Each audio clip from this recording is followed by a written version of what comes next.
Hey there, horror movie tea sippers. The following podcast episode will contain spoilers for the movie we are about to review.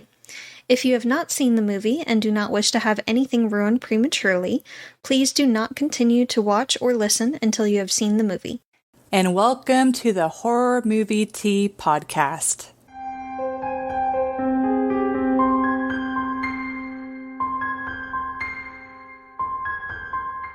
Today we are covering Jason X, which was requested by either Carrie or V, or both.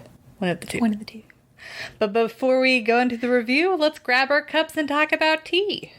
We have so many requests, you guys. Good problem to have. We enjoy this problem to have, but we're going to probably start having to do a poll of which movies people want us to cover first. Yeah. Because, there's a lot. We have like a year and a half worth of content. I'm just like... We have a whole list. Yeah. But anyways. That's fine. Today, I am doing the Plum Deluxe Reading Nook blend. Our favorite. I had to do it. It's got black tea, rosebuds, lavender, chamomile, and natural flavor. Yes. That one does have caffeine, but it does also have the option online to have no caffeine in it. So they do have a caffeine-free version that still has basically everything else the same. So you don't have to sacrifice the taste if you're trying to watch your caffeine intake. I think that's very nice. Not many places have that option available. Yes. I am still drinking the Bigelow Perfectly Mint tea that just has black tea and spearmint. Simple ingredients, but it's good. But thank you so much, Plum Deluxe, for allowing us to continue to do what we love. Yes. And for our tea sippers out there, brew yourself a cup of tea, sit back, relax, and we hope you enjoy the review. And, of course, in the comments, maybe mention what tea you're drinking while you're listening to us. That'd be cool. Jason X. Where do I begin?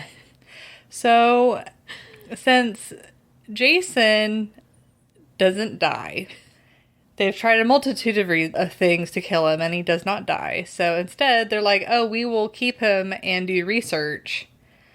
They're like, fine, we'll freeze him. Yeah, and then...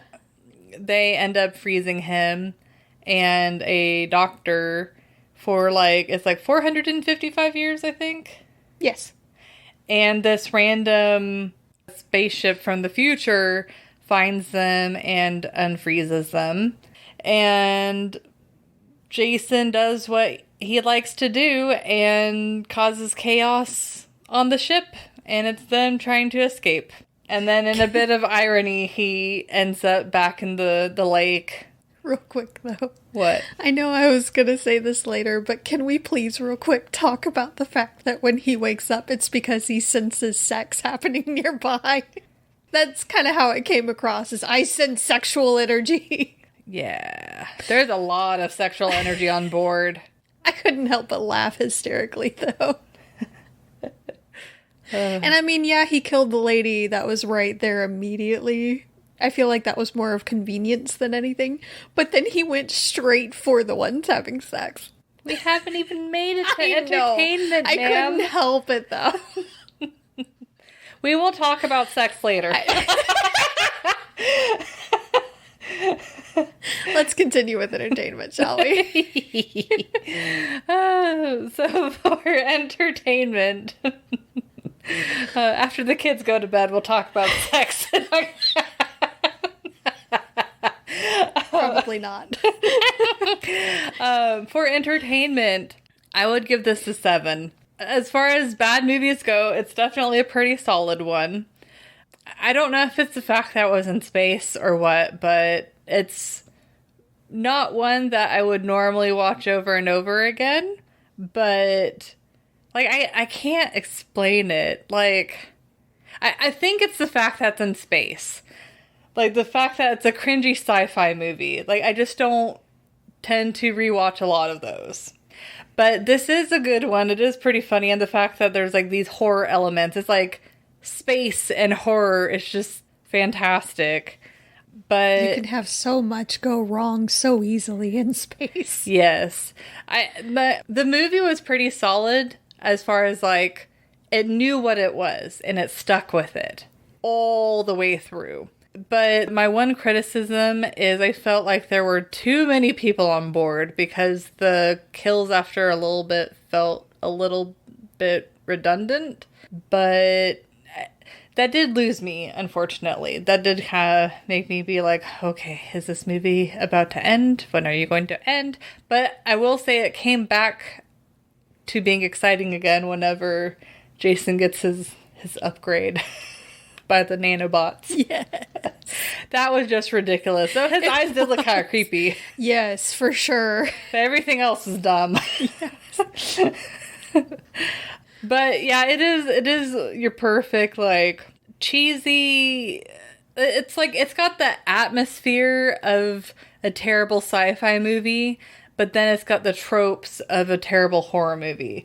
Like the doctor, where she kept hearing him waking up, and she'd look around, and she'd be like, oh, it's nothing. And she'd just go back. I'm like, I'm sorry. If I kept hearing the same noise, I would then turn and just stare at his body for however long it takes before I hear the noise again, just to confirm that's not him. Mm-hmm. Just, oh. And this movie did a decent job of the trope of, you know, the, what do you call it? The person shouting wolf being like, no, don't do it. It's a bad idea. And then them ignoring her. Mm-hmm. And then it ends up turning to chaos. They did it. It turns into an I told you so moment. Yeah.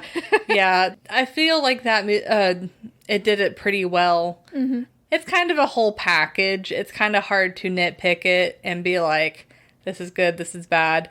Like, overall, it told the story pretty well.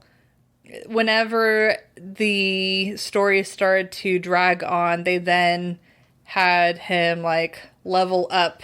Yeah. And then it kind of made it interesting again. Like I said, my only complaint is I feel like there are just too many characters to keep up with, and after so many of them get killed, it got a little bit boring for me.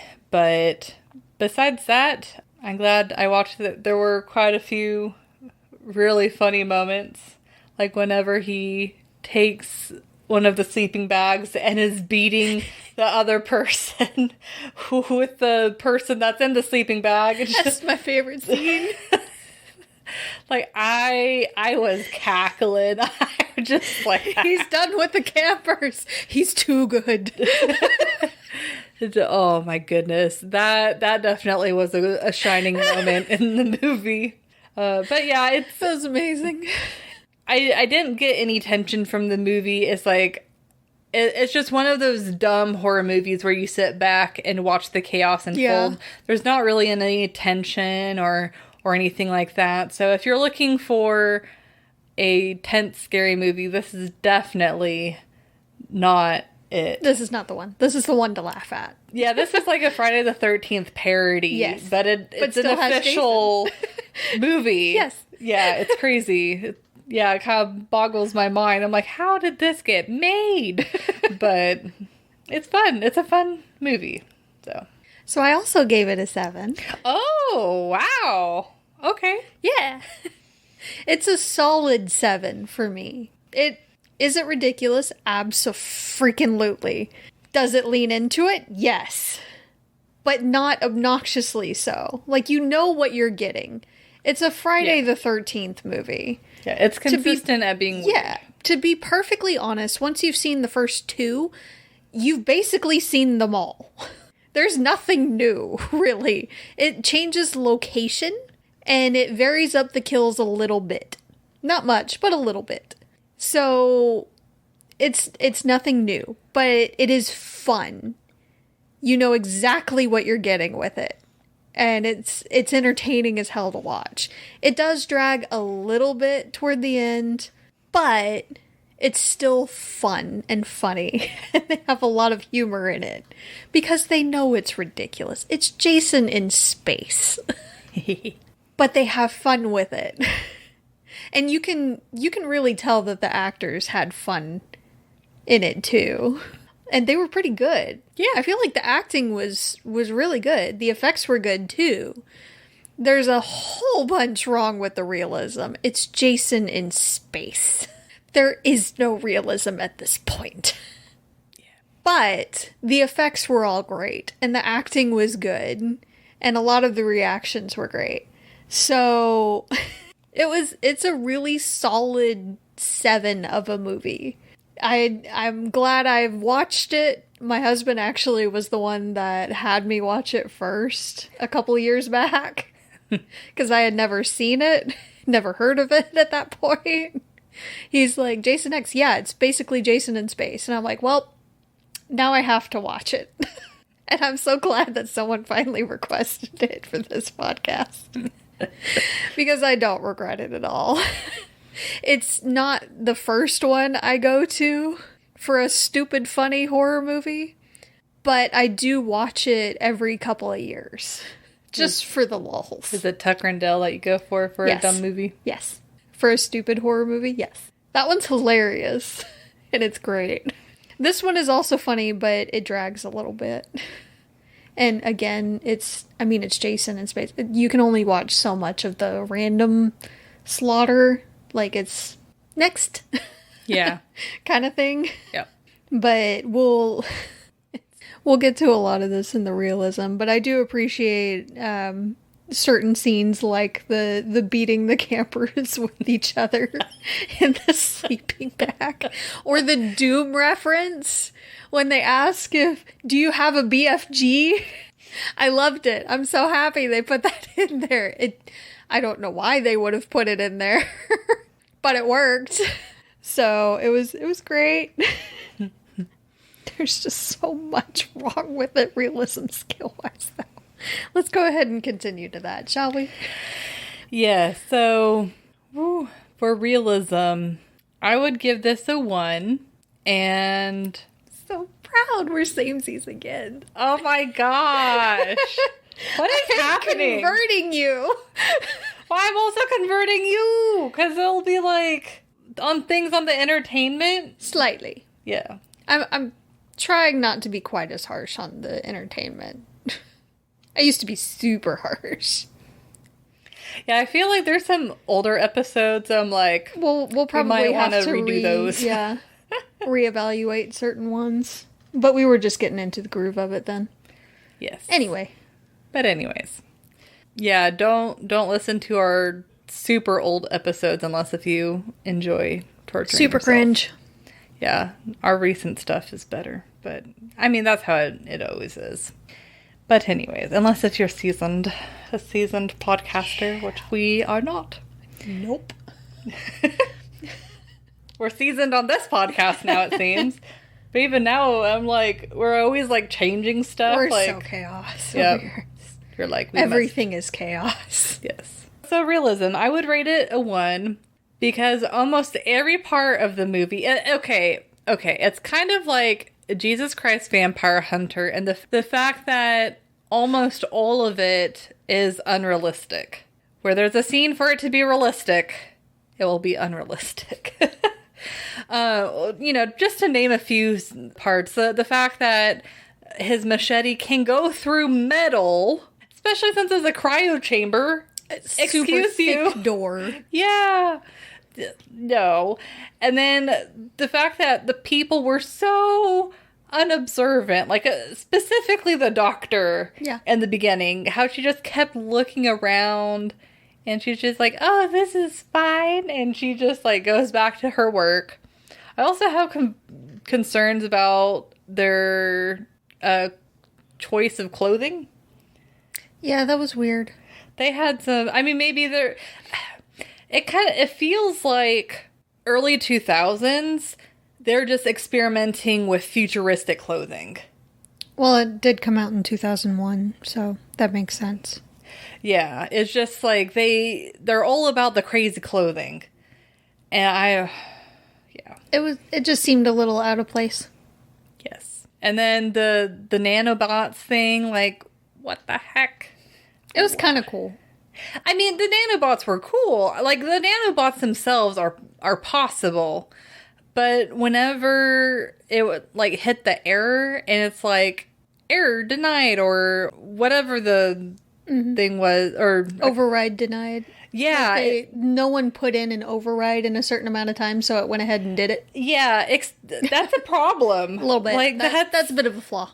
yeah, just their technology had really strange flaws that were convenient to the movie. Yeah. Like I was telling this whole movie is literally the movie's got a movie. Like everything that happens is convenient exclusively for the movie. Because if you think about it, even for a little bit, you're like, that makes no sense. Like, especially the girl that was, like, in the spaceship where they're like, open the door, and she's like, no! And then she immediately, like... They're like, the fuel line is still attached. Yeah, and she immediately, like, kills herself. Yeah. Just... Because she was trying to escape and didn't listen to them. Yeah. Yeah, but if I know Jess more than likely has multiple points. But I know for me personally, if I just listed out every single one, it would be a lot and we'd be here forever. So just in summary, the whole movie is practically unrealistic. So what would you rate it?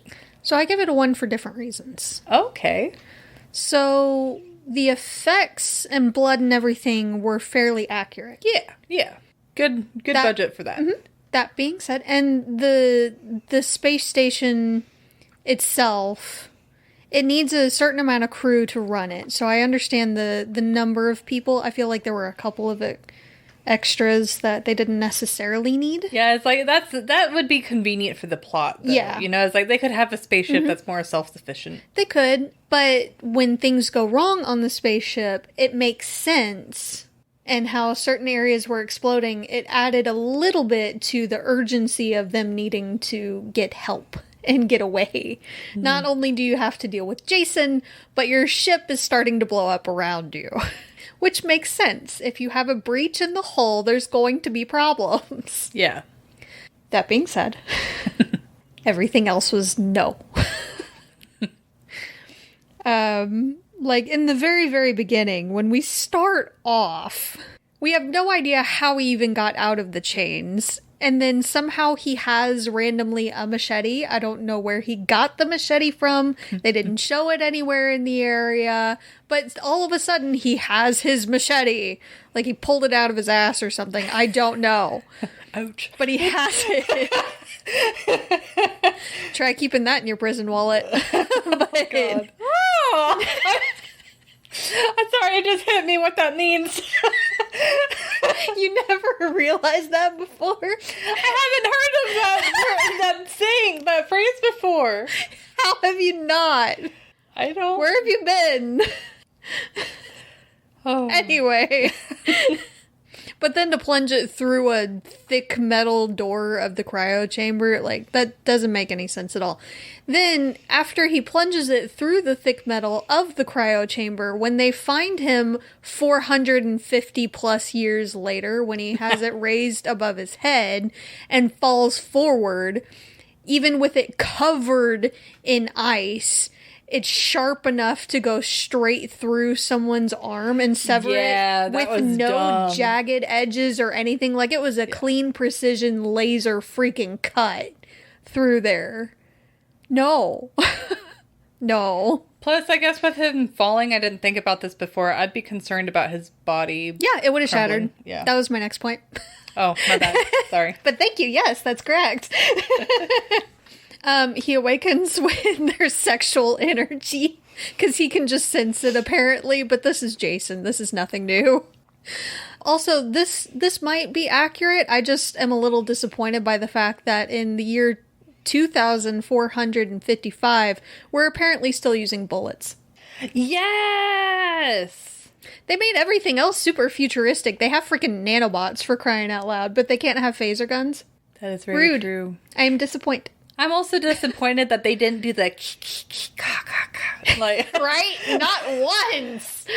they like, because whenever you're like, oh, he has it. like sex senses, it's like, oh, because I like the is like him Yeah. sensing it. It's like he knows. Like, it's a thing. It's his thing.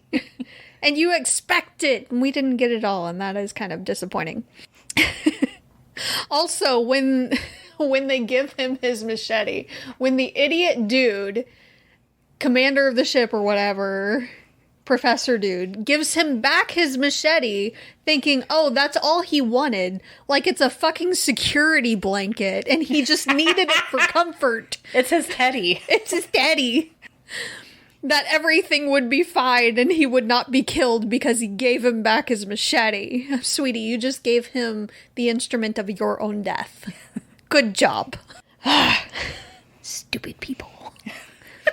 When there's a breach in the hull, there's a mesh grate that blocks a good portion of it, so the hole doesn't the hole in the hull doesn't get bigger.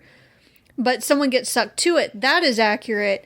But her getting completely sucked through it is not. Because bones are a thing. But apparently she's completely jello. And all of it goes through. Blood, viscera, and all. And apparently she just has no bones. Which is fine. Brodsky, or Brodsky, whatever the heck his name is. Soldier Boy. Is controlling his movement outside with nothing. He's able to maneuver perfectly fine. He's not using any, jets or anything. Yeah. No air movement. He's just able to float down to where he's at and stay without drifting at all. Exactly where he needs to. And then when there's an explosion and he comes off from the side, from nowhere, by the way, and takes out Jason, there's no way he's controlling anything, but he's still able to do it. So I don't know if he's just telekinetic or what. Yeah, because space is a vacuum, and plus I'm pretty sure we could hear the explosion on the pan out, and you would not hear anything. Yeah, no. Which, man, what? I'd be terrified to be an astronaut. Just, it'd be so weird to your senses to, see something happen but not hear it. Yeah. That would be crazy. Because sound is waves, and it needs something to travel through, but space is a vacuum. So... And then, of course, having, a piece of metal, a metal box be your one saving grace from being, destroyed from... It's worse than the ocean. Yeah. I feel like. Personally, I know everybody's different, but personally, I feel like that's worse than the ocean. At least in the ocean, you can drift. Yeah, well, I'm if you're deep enough in the ocean, at least you'd get, crushed to death, which wouldn't be pleasant, but at least it would be quick. Yeah, in space, you would freeze and suffocate. It would at the same pull time. out all of the air from your body, and it's just not pleasant. Yeah. And a little bit slower. It's fairly quick still, but it's slower than... And then just the thought of your body just, imploded. Floating into the nothingness versus, in the ocean, at least fishies can have a free meal. Yeah. Give back to the environment, you know? And then, finally, the falling to Earth happens to land directly into the exact same crystal lake. But with no explosion or anything on impact. That's true. They did show upon re-entry, the fire and everything. That was fairly accurate, but there was no explosion upon the actual impact in and of itself. There was no sound, nothing. Yeah. So that's a thing. Again, most of it is completely inaccurate, but it's a Jason movie. You know what you're getting with this. You know what you're getting. It's not going to be accurate, but it's entertaining as hell. Yeah. But that's what I got. Well, overall, if you enjoy dumb horror movies, but not, super stupid, Velocipaster stupid, there's a line. I feel like this is a movie that you're probably going to enjoy. It's also higher budget. Yes. So at least the effects are decent. Yeah. It does have pretty good effects, with as dumb as it is. But yeah, it's a fun movie. It's one that you can find entertaining even if you watch it by yourself. But of course, it's always more fun with a friend. with a friend. I think I'm glad that I got to watch it because I know I heard you and V talking about it quite frequently, and I just never watched it. Yes, it's great. It's not scary. It's No. not scary. It can't be scary. At this point, we've seen so many Friday the 13th movies and variations that it cannot be scary. Yeah, and there wasn't a lot of tension either. Like, it's literally just like sit back, eat popcorn, and just Watch enjoy the whatever chaos. happens. Yeah. Yeah. And it is a chaotic movie. But it's controlled chaos, I feel like. Yeah, it's not like, it's within reason. Yeah. I guess one could say. Mm-hmm. It's chaos with a purpose. Yes. Yes. Structured chaos, which is kind of an oxymoron, but anyway. Lawful chaotic? Yeah, I guess. Not quite, but, you know. Maybe chaotic neutral. Yeah, maybe. But thank you, everyone who joined us today, and please comment on what you thought of the movie. If you'd like to recommend a movie, game, or tea, and keep up to date with our content, you can find us on YouTube, Twitter, Instagram, Facebook, and most places you listen to podcasts. If you'd like to support the podcast, please subscribe, like, and share our content. If you'd like to support us monetarily, we do have our Teespring available with our mugs. The Please Don't Kill Me and I'm Going to Kill You at Some Point mugs, along with several other pieces of merch that we will hopefully display for you at some point later. One day. One day. We also have our affiliate link with Plum Deluxe and our PayPal that goes directly to us. The affiliate link for Plum Deluxe does not affect the price for tea at all. It does just allow us to continue to do what we love. And you can find all of the sites mentioned linked below. And until the next time, guys, stay safe and stay spoopy. Bye. Bye.